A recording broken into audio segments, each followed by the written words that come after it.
my brother said to me years ago, he said, you know, Dave, what's it all about? He said, you're born. He said, and then you kind of get older, and then you die. I mean, what's it all about? I mean, what is it all about? We're born into this world. We go through these kind of situations of going older and doing this and doing that and doing the other. And then we get older, and loads of people in the world, vast numbers of people, it's a struggle and it's an effort and it's a daily grind, and am I going to survive another day? And then at the top there, oh, you know, what will God think of me? You know, I mean, it's a great line, isn't it? Hey, you know, some travel agent on some other dimension. Hey, great vacation holiday, mate. What you do is you go into this dimension, you're born, you struggle all the way through it, lots of emotional upheaval. Then you get older and your body starts to break down.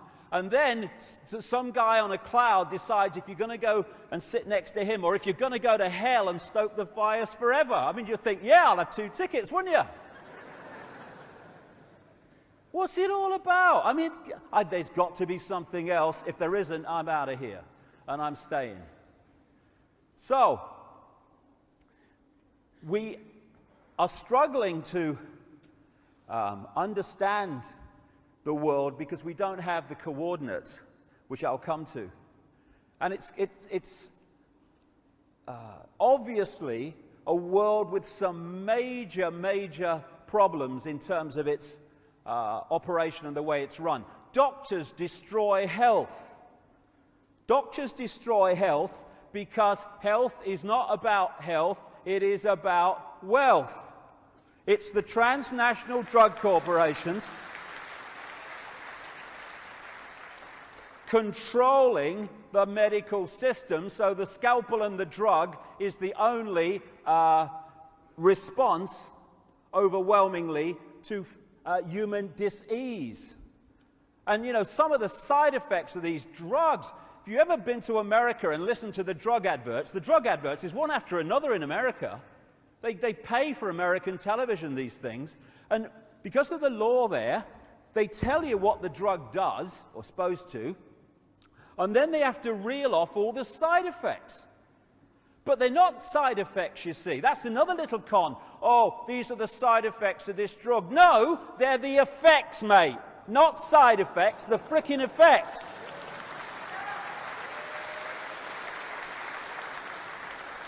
And I was watching one, this is a true story, last year. I was watching one, and it was for a form of Viagra, right? And it said, it told you what it was going to do, treat erectile dysfunction or bloody something. And then he starts reeling off breathlessly, trying to keep the money down, all these side effects. And this is not kidding you. He said at the end, and if you have an erection for more than 4 hours, consult your doctor immediately. Said it. And I'm sitting there watching the telly, and I'm thinking, what's he going to do?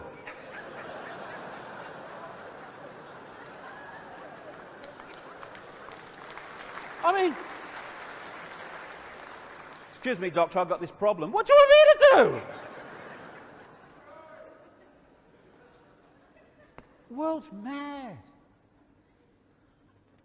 God, I tell you what, if I had an erection for 4 hours, I wouldn't consult a doctor. I'd thank bloody God, me. 3 hours, 55 minutes, bigger than my bloody record already, I'll tell you.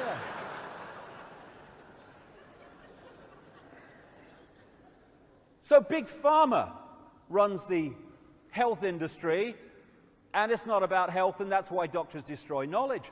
Doctors destroy health. Lawyers destroy justice. Of course they do, especially those that represent the state. And I love this one.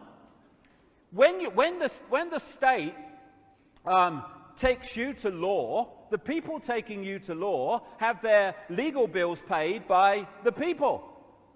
The people who are being taken to law have to pay their own as well as the others. And then when someone wants to take the government on for something the government's done, the government defends itself with the money through the lawyers paid for by the people, and the person taking the government on has to pay their own as well as that. Universities destroy knowledge, of course. The one thing you don't want, if you want to create a centralized dictatorship, is a thinking, sharp-minded, open-minded, aware population that can see through your crap.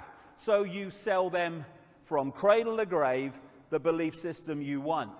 You just program their minds to see the world the way that suits your agenda. All over the world, we must have education. Yes, let's try it. Let's have some education instead of indoctrination of a belief system. Governments destroy freedom. Of course they do. I mean, governments are not there. Let's get this sorted out. Governments are not there to serve the people are there to serve the government and the forces that control the government. That's the relationship, and we need to understand that. You've got the dark suits who orchestrate, front up this political agenda for the Orwellian state, and they come from certain bloodlines, which I'll come to, and these people are such frontmen. You can have an idiot in power as President of the United States. It doesn't matter, because he ain't calling the shots. He's just signing the legislation into law. So much so that when he's doing press conferences, he's got this wire in his bloody ear telling him what to bloody say if he gets in trouble, which is most of the time. And this world is at the cutting edge of evolution. Mr. President, okay, that's good. Okay, now what we're going to do, Mr. President, we're going to have the big finish, the big Churchillian finish. Okay, go. Our enemies are innovative and resourceful, and so are we. They never stop thinking about new ways to harm our country and our people, and neither do we.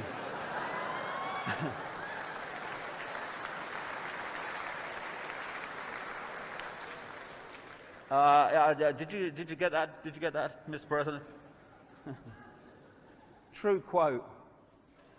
And now we have the choice between three people who are all controlled by the same force. It's called democracy. Which front man or woman do you want? There you go, cross there. And these are the people who are fronting up the destruction of our freedom of expression. Then the media. The media are there to tell the people the version of life and events that suits the agenda. And those real journalists who don't will tell you how hard it is to get other kinds of information into the mainstream. And the worst kind of censorship is self-censorship, where you know it ain't worth crossing that line because A, you'll get yourself in trouble, and B, it won't get in the paper or on the news, so you edit yourself. That's going on all the time. Religions destroy spirituality. Get into this in the second half. All the religions come from basically the same source, and they're worshipping the same gods that the secret societies worship. And what my father used to call bricks and mortar religion is there to enslave the minds of the people and divide and rule the people, not to open people to the true infinite magnitude of who they are. You can't say that! Pope will go mad! Couldn't give a shit, mate.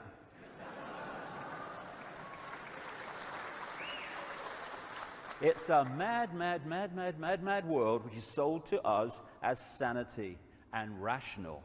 And it's held together by what my friend Mike Lambert, who's in the audience today, calls repeaters. People just repeat facts because they've heard them from someone else, and then it becomes conventional wisdom, conventional knowledge, and everyone believes it. As Oscar Wilde said, most people are other people. Their thoughts are someone else's opinions, their lives are mimicry, their passions are quotation. And Mark Twain, I love this one, in religion and politics, people's beliefs and convictions are in almost every case gotten at second hand, without examination from authorities who have not themselves examined the questions at issue, but have taken them at second hand from other non-examiners whose opinions about them were not worth a brass farthing. There you have where the conventional knowledge, wisdom, this is how it is, mate, comes from. It's a war on the human mind and human perception so we see the world and ourselves in ways that allow this